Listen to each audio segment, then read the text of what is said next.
So,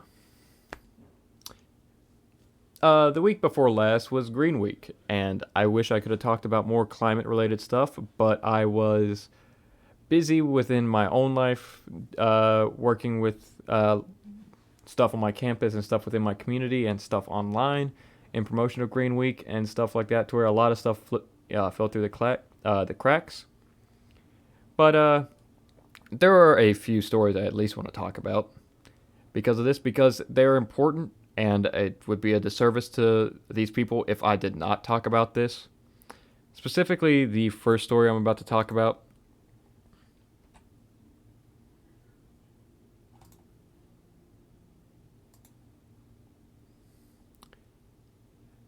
Climate activist dies after setting himself on fire at Supreme Court. A friend described the actions of Wynn Bruce of Boulder, Colorado, as a deeply fearless act of compassion to bring attention to the climate crisis. A Colorado man who set himself on fire in front of the Supreme Court on Friday is an apparent Earth Day protest against climate change has died, police said. The Metropolitan Police Department of Washington, D.C. said that the Wynn Bruce, 50, of Boulder, Colorado, had died on Saturday from his injuries after being airlifted to a hospital following the incident. Members of his family could not be reached immediately for comment.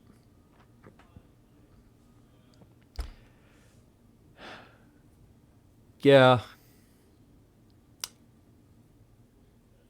I mean that's really all that can be said about that.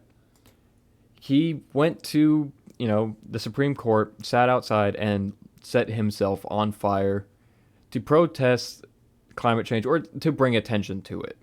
Because of course that is something that's going to catch a lot of people's attention. It certainly caught mine, and it caught a lot of my normie friends' attention. And I saw it almost everywhere, like after the week that happened, during this week, more or less. And yeah, I respect him for that. That is something I could never do, even though I am within, I'm within an engineering field. I'm studying energy, electric energy, to further green energy within the United States and across the world. Even though I'm doing somewhat of a sacrifice with that, that man gave it all, and I have nothing but respect and admiration for that act right there, and for the man who was able to pull that off. I could not do that, and he did it for such a good cause, because it's not looking great as far as this goes. Climate change is getting worse every day, and we're not really doing much to stop it. And I'm not getting doomer with it. I'm not being a doomer, but it is something that we need to address. It's something we can address. It is something we should address. And yeah, a lot of people need to know like what's happening. Wary of many disasters, UN says worse to come. A disaster-weary globe will be hit harder in the coming years by even more catastrophes colliding in an interconnected world. A United Nations report issued on Monday says, if current trends continue, the world will go from around 400 disasters per year in 2015 to an onslaught of about 560 catastrophes a year by 2030. The scientific report by the United Nations Office for Disaster Risk Reduction said. By comparison, from 1970 to 2000, the world suffered just 90 to 100 medium to large scale disasters a year, the report said. The number of extreme heat waves in 2030 will be 3 times as it was in 2001, and there will be 30% more droughts, the report predicted. It's not just natural disasters amplified by climate change, it's COVID-19, economic meltdowns, and food shortages. Climate change has a huge footprint on a number of disasters, report authors said. And yeah, climate change isn't just going to be like, crazier storms and all that. It's also the effects afterwards we have to deal with. Number one, that a lot of rightoids seem to agree on is refugees. That's for a group of people who hates like just people moving for economic reasons, people who, yeah, the right wing already hates immigrants. They're going to hate refugees more.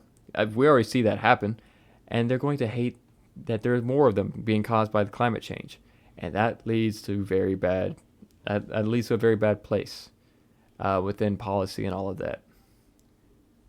Of course, that's just a political stance. We know where that can go, and there's of course the obvious of more droughts, more food shortages, people suffering, our quality of life. Even within the first world, quality of life will suffer because of those refugees, because of the economic strain, because of these food shortages. It literally affects us all, from the poorest to the oligarchs. And of course, it's going to affect the poor more, obviously. But again,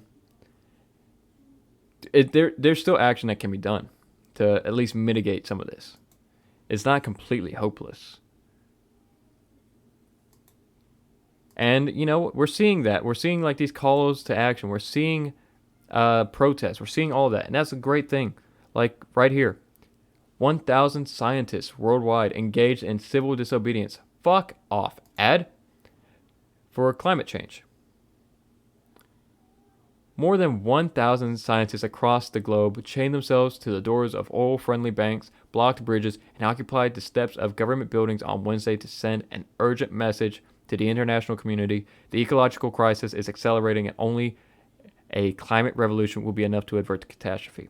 What organizers described as the world's largest ever scientist-led civil disobedience campaign kicked off just days after the Intergovernmental Panel on Climate Change released its latest report detailing the grim state of efforts to limit global warming by 1.5 degrees Celsius by century's end, and a target set by the Paris Accord. As one of the report's authors put it during the press call earlier this week, unless there is immediate and deep emissions reductions across all sectors, 1.5 Celsius is beyond reach. Scary stuff. You know what? It's scary stuff. Obviously. But again, there is still a way to mitigate it. And at least people are talking about it, At least we're getting some information, and it's getting a lot of coverage. That's good. That's a step in the right direction. Of course, we all need to do our part, and we need to hold the systems that are making this worse far more accountable than what they have been held to.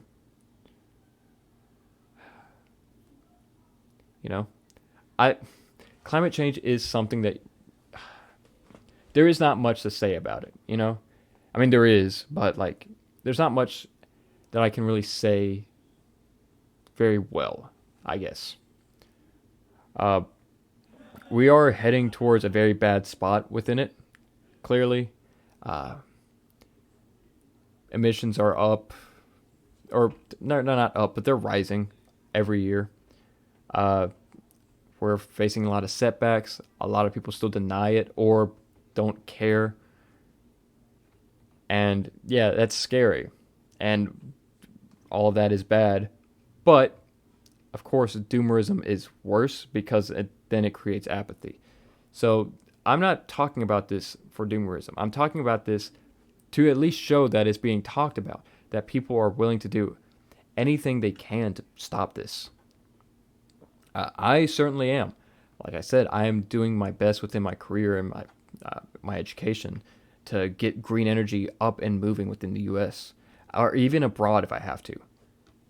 There is possibilities. There is ways to do this, from even small stuff within the average citizen's life to maybe eating less meat or driving less and recycling more, to petitioning, to protesting, to anything like that. Yes, companies and governments are in charge of most of the emissions, but hey, they're accountable to us most of the time, especially within the West. So we need to do our fucking part, We need to do our part. Now, we don't have to light ourselves on fire, but we can do some stuff, We can protest. We can certainly sit on, on a town hall. We can do some shit like that. You can bring attention to this. You can get people amped up. You can do all kinds of things. And we should, and we have to. So again, don't get doomerism. Don't get so apathetic about this shit. just because things seem bad and they seem like we might not get to our goals, just because we don't reach the best possible goal, we can still reach a good goal or a not as bad goal. So yeah, go out and do things. Start community gardens to stop people from going to the grocery store so much, to cut down on emissions. Uh, Recycle more. Drive less. Anything like that. Anything is better than nothing. So keep that in mind. Keep these people in mind. Keep the guy who set himself on fire in mind. You know, don't let that have been for nothing.